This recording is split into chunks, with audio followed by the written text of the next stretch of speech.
এই শীতের মধ্যে কুয়াশার মধ্যে আপনারা বসে আমাদের কথা মনোযোগ সহকারে শুনতেছেন, এই জন্য আমি আপনাদের প্রতি কৃতজ্ঞ।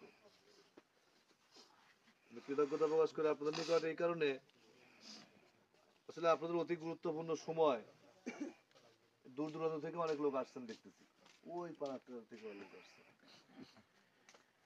এত গুরুত্বপূর্ণ সময়, তারপরে শীতের সময় আমাদের মতো ক্ষুদ্র নগণ্য মানুষের ডাকে সাড়া দিয়ে আপনি এখানে আসছেন। আমরা আমাদের কাজের যে একটা মানসিকতা, এটা আরো শক্তিশালী হয়ে গেছে।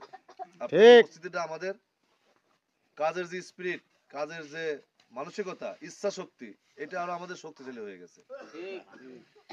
আমরা ইসলামপুর ইউনিয়ন বিএনপি আপনাদের কাছে কৃতজ্ঞ, 2 নং ওয়ার্ড বিএনপিও আপনাদের কাছে কৃতজ্ঞ।